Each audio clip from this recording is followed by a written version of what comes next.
Mehzad, welcome on stage. How are you doing? Great, wonderful. You flew in this morning? Yeah, that's splendid.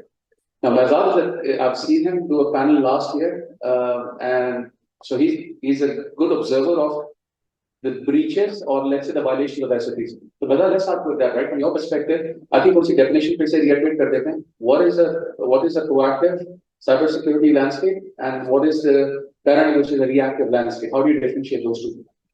So just to differentiate and just to make it more interactive, just would like to give you one example. 2-3 years back,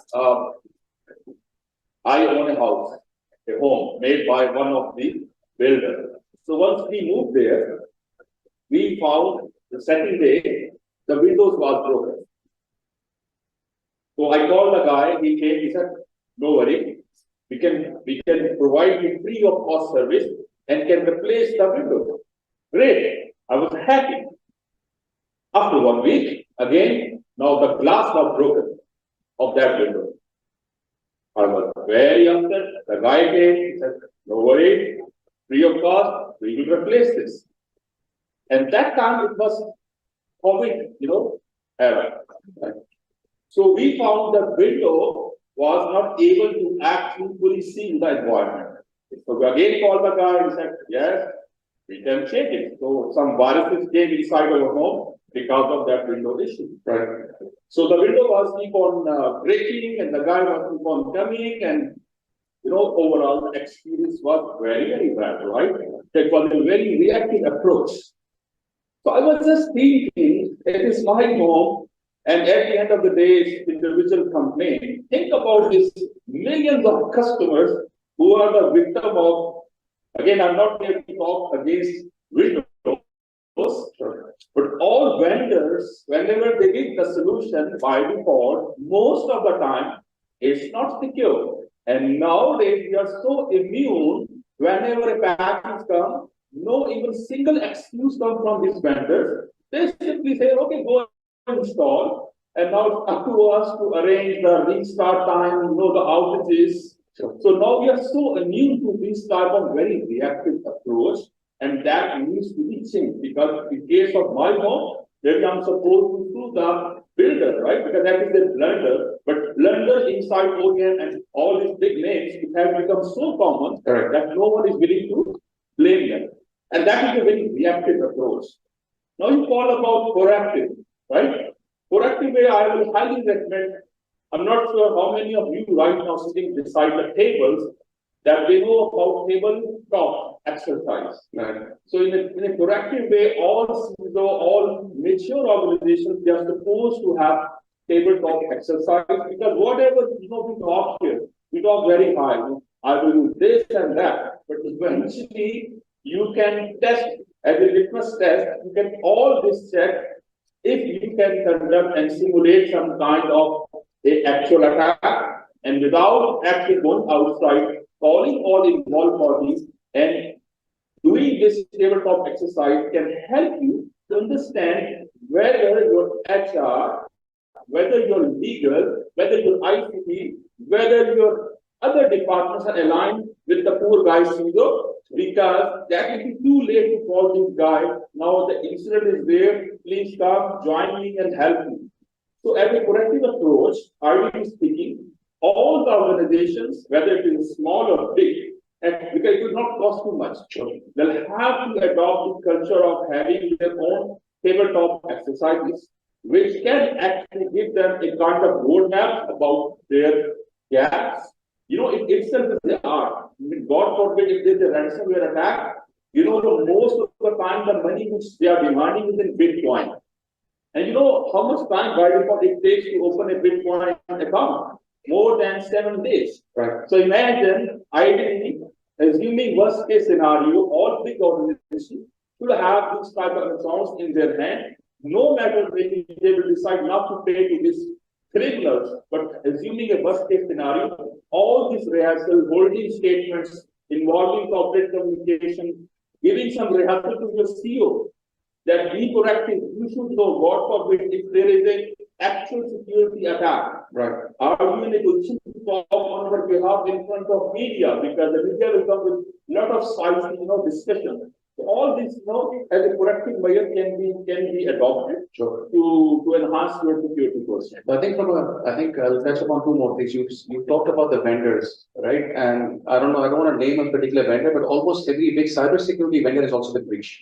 The last one that I remember was SolarWinds a couple of weeks ago, Yeah. where somebody in there is being charged for fraud by the Department of Justice in the US, that the security vendor themselves knew about the vulnerability and they kept it hidden for a long time. The Belly is doing about identifying it. And I have, by the way, great sympathy with that guy. His name is Mr. Brown. Right. He's the CEO of SolarWinds.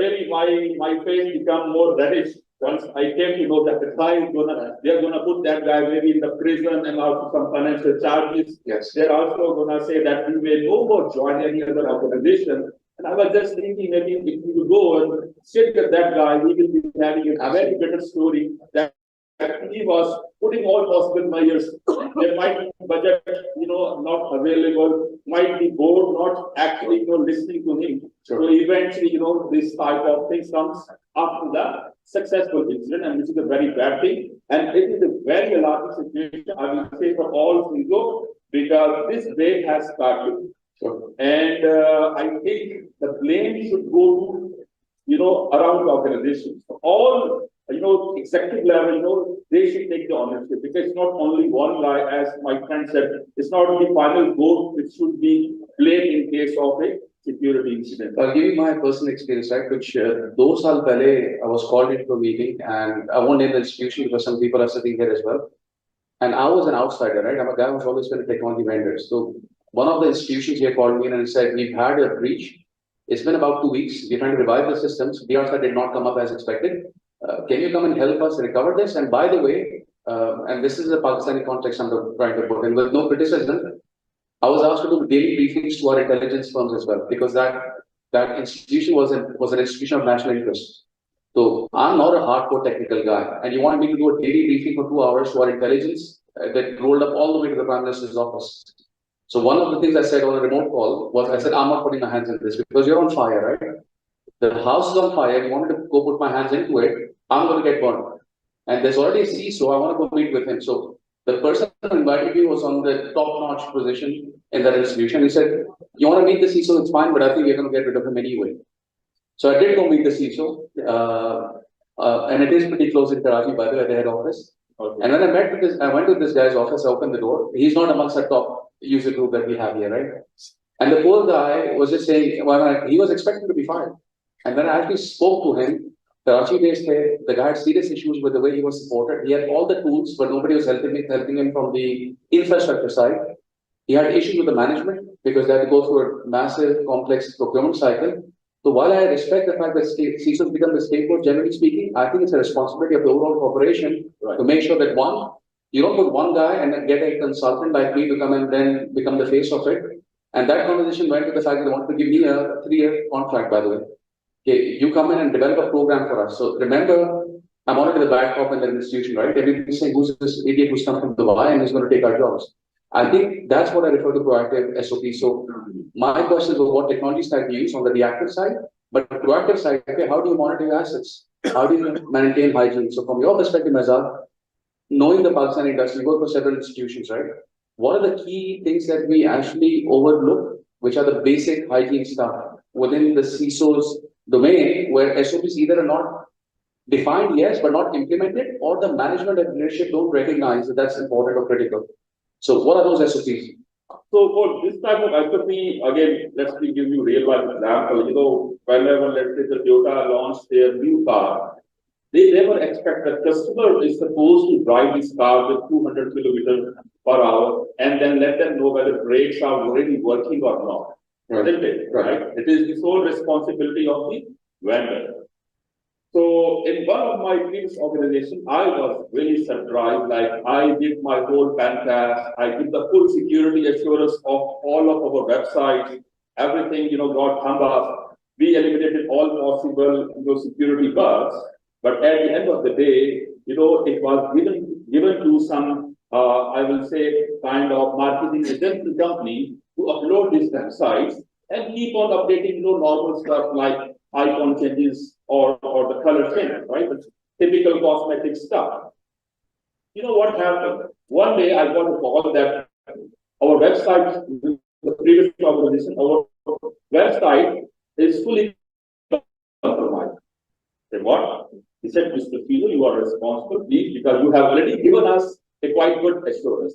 So finally, we came to know, no matter your clearance is great, at the end of the day, you are at the mercy of some third party. And if they are not even having a simple antivirus solution on a so-called simple laptop, from where he was uploading all marketing material, that is totally beyond my control, isn't it? Sure. And we ended up actually, passing statement on the media. It is not us, other fault, but who will actually, rely on this type of blame, because ultimately we are responsible. So the lesson learned is you can't actually, this is the new area, you can't leave external entities at their own. You'll have to also make sure that kahin nashe mein wo tanha na reh jaye. In Masti, they are going back and they are really have the same control which you were preaching within your organization. They are running your big assets, big, corporate assets in the form of digital footprint, your website in the same, using the same control, you are gonna hit the failure. Sure. And this SOP, it's not like a Bible. We really need to make sure they are flexible enough. I'll give you an example, the idea of if there is a fire, then you would like to put some mechanism to break the mirror, to break the glass. So right. break glass phenomena. So what happened in the middle of all this digital transformation recently happened in Japan. Okay, so they made sure the whole digital transformation mechanism is totally priceless. Means no test, no currency being utilized. Right. So one day there was a big earthquake, and all of their ATM machines, they were down or they were demolished.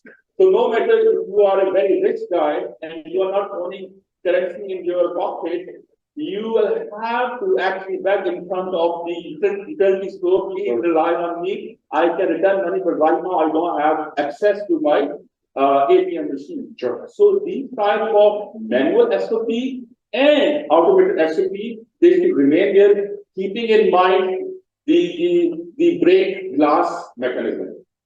As I just in case I'm just conscious of time, right? The where we talk a lot more about AI and machine learning and so on and so forth. Yeah. We see a huge influx. Generative AI is becoming now a little more rampant. All vendors who are in AI space, like conversational AI wale ho, ya cybersecurity wale, they're saying, no, we are getting ready for generative AI. I don't think we've even digested today the current state of AI that's available, right? So ChatGPT being a classic case and so on and so forth. Individuals, just like a mobile phone, started uploading data, not realizing the implications. People like Elon Musk are warning us about how the dangers this could be in the long term. Two questions on that front. One, how is AI and machine learning impacting threat hunting in the first place? And second, as the hunting gears up, of course, the attacks will also get smarter, and AI will be plugged into that zone as well. Pakistani context, we talked about the fact that hygiene nahi hai, thode se basic SOPs need to be flexible, but still we have a long way to go. Immediately, we have a storm coming our way, which is around AI and machine learning, right?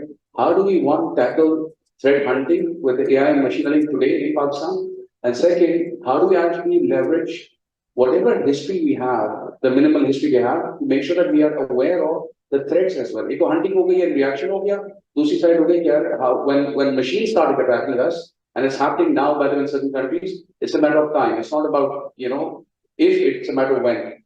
So how do you actually cater to those two things? Naman, to be honest, in the interest of time, I'm really afraid of what's happening in the name of AI and machine learning.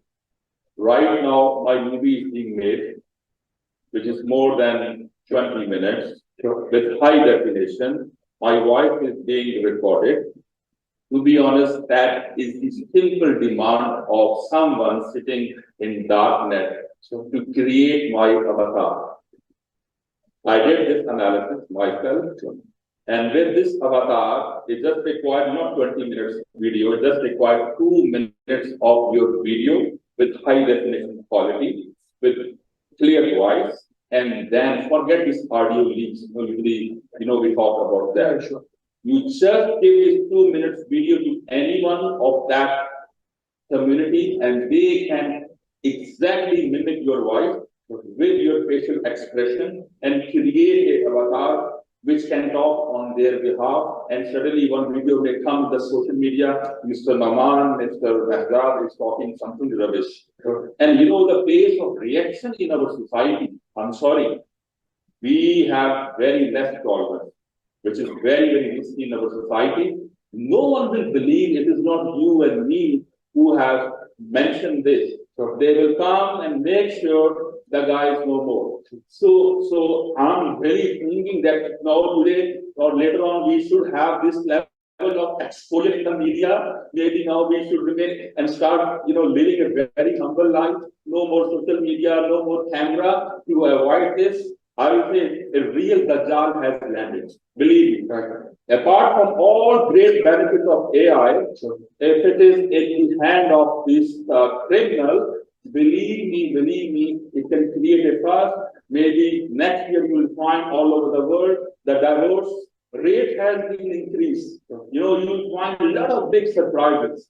So yes, we should respect AI, great advantage, great benefits, but keeping in mind that it has its own other side of the dark world, and we all need to pay great attention and be very vigilant and always make a habit of now say, I will challenge this content. Don't go and immediately rely on the content cross-check. I think that's the only way, we can, live a healthy, cyber secure lifestyle. Thank you. Thank you, Mehzad. I'll just put some closing comments on what's happening elsewhere. I'll just take a couple of minutes before breaking the tea. There was a recent list published, I think, last week, where they identified the global influencers in cybersecurity worldwide. And we all know what's happening in the Middle East with the war and so on and so forth, right? One of the sensitive topics I want to be careful about what I say. 80% of the influencers in cybersecurity who are designing the next generation AI and machine learning protocols, which will impact cybersecurity, are from the other side of the wall. And we, as Pakistanis, are effectively, and so is the Middle East, who are vastly trying to change that. We've become consumers of these technologies, right? So imagine, Israr mentioned the word weaponization of technology, right? In one of those 8 things. If this is being weaponized, and to the effect that you said, we're already a bit geopolitically, I would say, vulnerable. Add to it, our IP landscape is far behind. We haven't even adopted cloud to a degree. Maybe that's a good thing. Uske baad, we're trying to talk about SOPs, and immediately we've got this big storm like this AI machine learning coming our way, right? But I think we as a nation, one has to talk about it a lot more. We'll do that in the afternoon panels, but even at individual capacity, my humble request is do research about it and talk to your kids about it, because Mazam ke saath, we're not even aware of what's coming our way.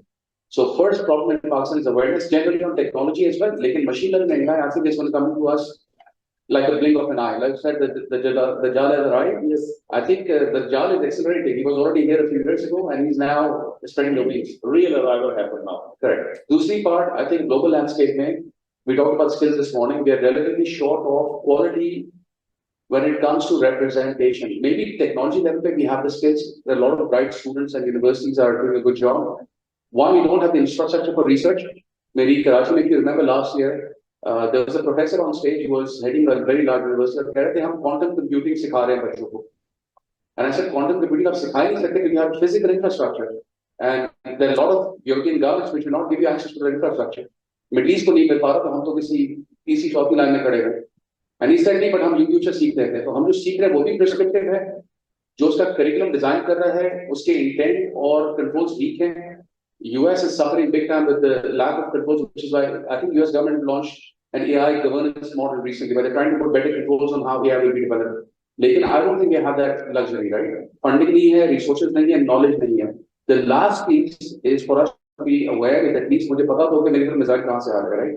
So I think talk about it, discuss it, research it. We are here, we talk about it in the afternoon. But please, for God's sake, start discussing this with your kids as early as year 5 and 6. My kid goes to school, and he just wrote a small line of code to robotics course. He's only in grade 6. And he just came back with the competition, won that competition. And I asked him, did anybody talk about security of that code? He said, no, we all did a code, we got a robot and it acted. Imagine now my son is replaced with AI program and all our national assets automatically come at risk, right? So that's it, I think, for now. If there are any other topics you want to discuss, we'll talk about it in the afternoon. Mehzad, thank you once again. Pleasure seeing you, and in the afternoon on the panel. Thank you. I think it's time for a quick break, but very request. I know people are